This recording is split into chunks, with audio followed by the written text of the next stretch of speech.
All right, so I was digging around in the scrap pile and I found this, and it's exciting because it's heavy. That's as simple as that is. I want to know what this thing is. It looks like it was a lamp at some point because you got a hollow shaft in it and it twists. So I really want to see what it is.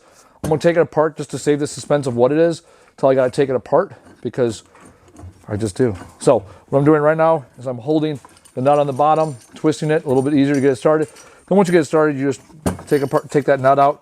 Yeah, you can have all the tools in the world, but I always find it best just to use your hands. Oh, I'm excited. So it's what I thought it was, which is exciting. So what we have here, we have a shaft that was basically affixed to a brass piece. Now this brass piece is not light. It's probably 10 pounds right here, plus the base, another 10 pounds. I'm gonna double check to make sure it's brass, not just looking like brass.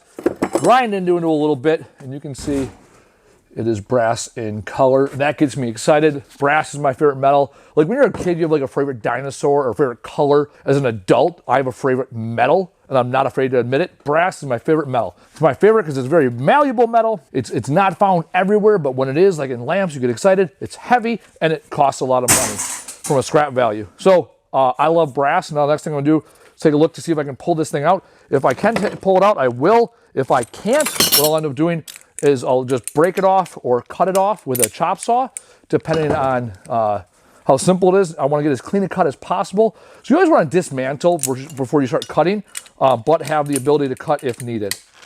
Oh yeah, let's go. All right, so I can feel it coming. So what this means is they took steel, which is hard, and they basically drove it. Oh, is it coming off or am I stripping it?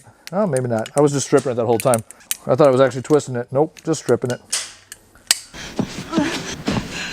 Boy, that's really on there. Oh yeah, it's not going anymore. Let's take it over here. Let's see if we can come up with better luck.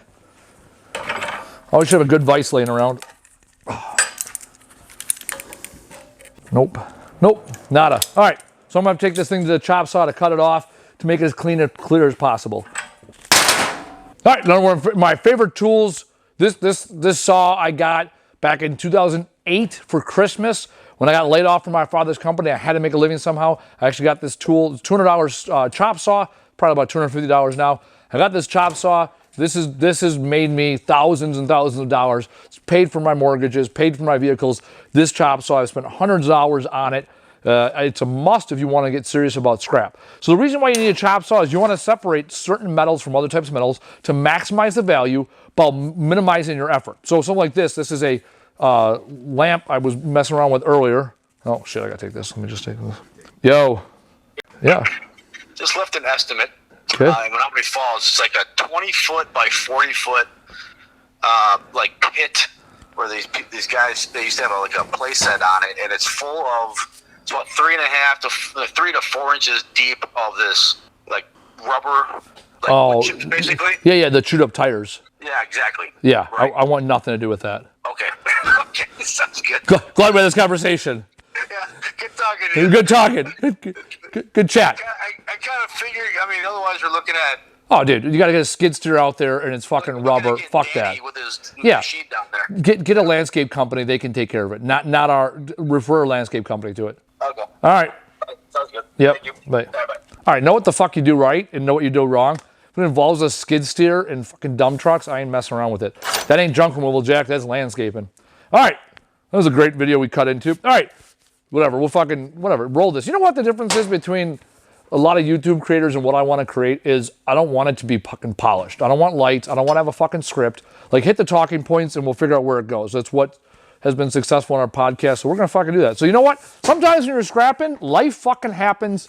And when the general manager calls, you fucking pick up. All right, so here we're talking about this. This is a lamp I was messing around with earlier. I put a vice strips on it. I wasted a few minutes. Whatever. Now my chop saw don't play games. My chop saw will make this happen. I got nice, soft, very expensive brass, and I have some bullshit steel on it. So how do I get this going? $250 chop saw and a good attitude will make it happen. All right, so chop saw basic. It's like a miter box, right? It goes, it fires up, it cuts. I use a steel blade on it. 12-inch steel blade. I can use a 14. I use a 12 or a 14. It's whatever I've laid around. I'm almost positive. Actually, I know for a fact I got these 12-inch blades off a job. That's why I use them. All right. So I line it up like so. I want to cut as much steel as I can with nothing else. I'll put my slide there, throw it on the lock. give it a little twisty, nice and tight. You can tell it's nice and tight because I can't move it. I'm gonna keep my hand on the material just in case this fails, but always, always, always recommend using safety features that tools have on them. They're on there for a reason. I've also seen guys that remove the guard on chop saw.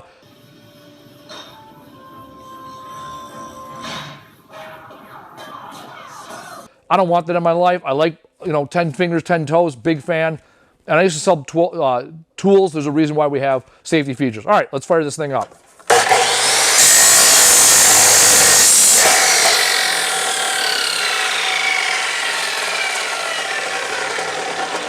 All right, so after I make my cut, you can see how quick and simple that cut is. Next thing I do is I twist here to loosen it up, kick back the key, open it up, flip it around, and we'll do the same thing.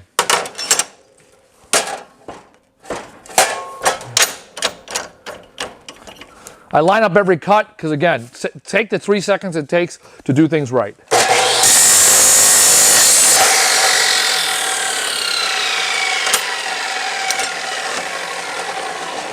All right, so now what I've done is I've removed this steel that's worth 5 cents a pound. It goes in its bin, so I can extract it from this brass that's worth $2 a pound. Again, this is what separates the people that get top price in scrap and those that don't. Yes, I know there's a little bit more steel potentially in here and a little bit more here, but it shows I'm taking the time, I'm taking the effort. I will get maximal price on my scrap when I take it to the dealer because they know there's going to be some imperfections, but they respect those that take the time and give a shit about their craft. That's my challenge to everybody. Next thing, basic piping here, right? So what we want to do here is we want to separate the brass from the copper that is copper 1 and there is copper 2. I need a screwdriver first. I want to get rid of the head here just because I don't want that to get in the way of cutting. Price-wise, they don't give a shit so much about it, but it's more of a safety thing. So pop that off. It goes over there, that goes over there. All right, so what I do is I want to get this brass out of here. So first thing I'm going to do, if I can, without cutting it, I'm going to put it on the vise. For the sake of the camera, I'll move the vise. So a lot of guys have their vices mounted to tables. I've always had it on a stand just so I can do exactly what I did there. So a lot of times when it comes to brass and things like this, you can't exactly twist it off because you're gonna have two soft metals and it's not gonna work. It's better to cut it, but we'll give her hell. All right, so I got it moving. There we go. All right, two soft metals, little compound they use there. All right, so again, if I can avoid using the saw, just from a safety standpoint, efficiency standpoint, nice heavy duty vise, a little bit of elbow grease, and we got ourselves a nice little piece of brass. Again, a pound, 2 pounds, $2 a pound. This is worth $2, 30 seconds of my time. Again, having the right tools. All right, here, I want to separate the copper 1 from the copper 2. Copper 2 is where we have these solder marks. Okay, I want to separate that because I want to maximize my price. So the copper 2 here is normally 10 to 15% less than copper 1. Again, a couple quick cuts just to make the difference. I want to have nice clean loads because I want the scrapyard to respect the craft that in the hustle I put into my scrap so I can maximize my value. Me, whenever I'm cutting, I always want to cut smallest things possible first. I want to keep it the biggest piece I can as possible so I have as much meat on the saw as possible at all times. So first thing here, I'm going to line it up. Again, I want to cut out basically where it has the solder to separate the 1 from the 2. So I line it up, drop the chuck, twist it. I got it nice in place. Now it's nice and safe to cut.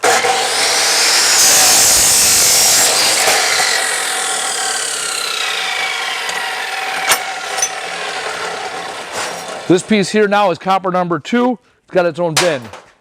Then here, I want to separate the copper 1 from the copper 2. So I can do it one of two ways.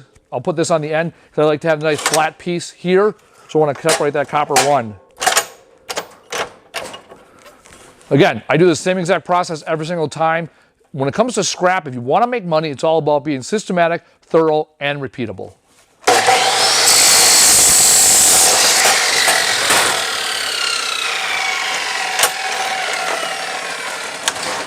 All right, so I took about a minute of my time, and what I did is I extracted and I separated copper 1 from copper 2. So instead of getting maybe $1.80, $1.90 for copper 2, I'm going to get $2.25 for copper number 1. All right, what else do you want to take apart? All right, the other thing that's about a chop saw is it allows you to ship out product in ideal lengths. So if we want to ship product, we ship everything in Gaylords. So we want everything cut down to less than 4 feet, really probably closer to 3 feet. So it goes in a Gaylord nice, and it makes it better for us for shipping purposes, It also makes it simpler for the scrapyard to handle it. So taking the time to cut in and cut down pieces of copper, again, it's 30 seconds of my time, but it allows me to maximize my pricing when I take it to the scrapyard.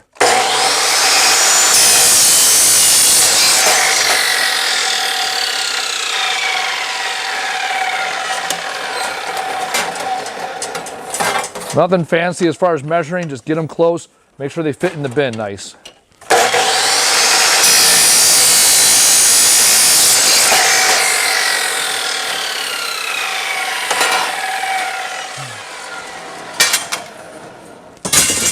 When I first started in scrap, I didn't have all these tools. It's something I built up over time.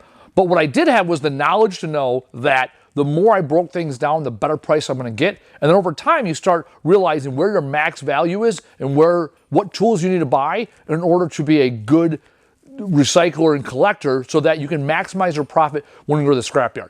The challenge I'm going to give to everybody is talk to your scrap dealers, understand what they want to buy, how they want to buy it, figure out what time and tools and resources you need to put in to maximize your return on your scrap dealing. If you do just a little bit here and a little bit there, over time, you're going to be really good at collecting and recycling scrap and maximizing your value.